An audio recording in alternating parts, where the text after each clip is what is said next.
think that pose going to be next comic, Zack Slaff, everyone. Clap it up, make some noise. Thank you. Hey, give it up for yourselves one more time, please. Come on, give it up for yourselves one more time. Thank you. Thank you. I appreciate you clapping longer than you really want to. Happy Veterans Day, everybody. Yes, the second most romantic V-Day. I hope you've bought your flowers.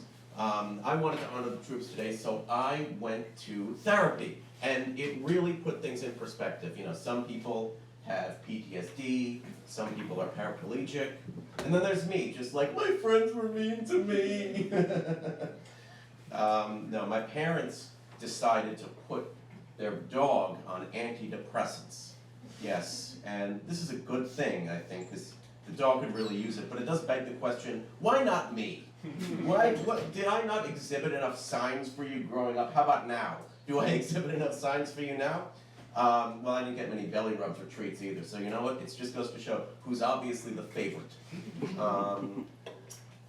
I've noticed that a lot of people have started going to ChatGPT for therapy, because nobody in my generation has any money besides Mr. Beast, and the problem with going to ChatGPT for therapy is that ChatGPT just reaffirms everything you think, restates everything you state. It doesn't really challenge you, it doesn't really make you progress.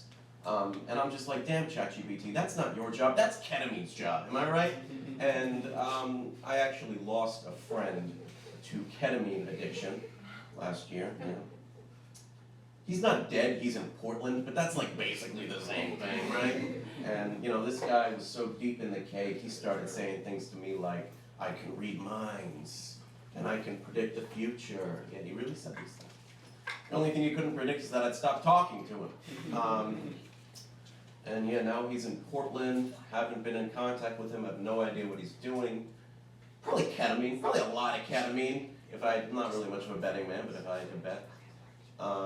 Hey, NBA season's back. We got any basketball fans in the house? Yeah. Anybody got a favorite NBA player, basketball player? Anybody want to shout one out? Jalen Brunson. Jalen Brunson, you are just like everybody else in New York City. My favorite basketball player is Bronny James. He's my favorite. You know, LeBron James Jr. plays on the Lakers with his father, LeBron James. And the reason he's my favorite basketball player is because, you know, Bronny says that his father has nothing to do with his success. LeBron James Jr. says that his father has nothing to do with his success.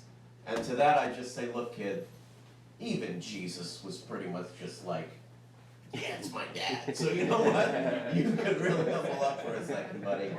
I do love Bronny, man, love him. Maybe if he was a little more humble, people would love him just as much as I do.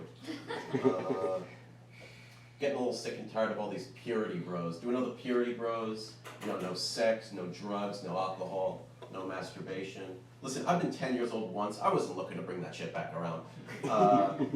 Yeah, these people, they're like, oh, by not masturbating, I've achieved some certain level of enlightenment or some inner peace.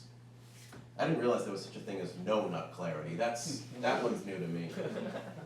A lot of people in Gen Z, they're not drinking, they're not smoking, and I don't do hard drugs, but I do like to drink and smoke occasionally. I've tried cocaine, maybe once or twice, not really my thing, not really interested in doing it again, not really because of the health risks, more because I'm worried it's going to turn me into Gary V. Quit your day job!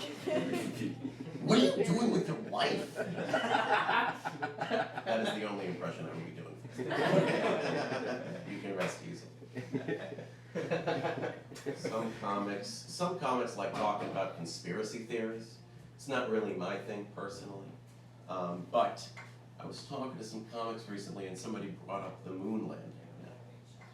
And they said, Zach, you do know that the moon landing was actually fake, right? And was directed in 1969 by Stanley Kubrick, right? We've all heard that theory maybe. You know how I know that the moon landing wasn't directed by Stanley Kubrick?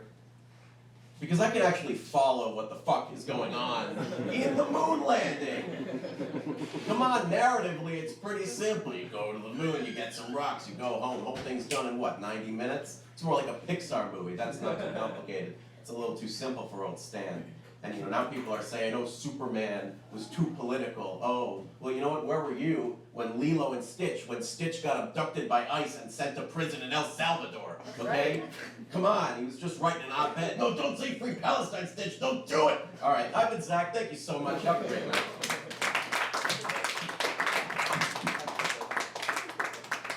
Zack Slaff, everyone.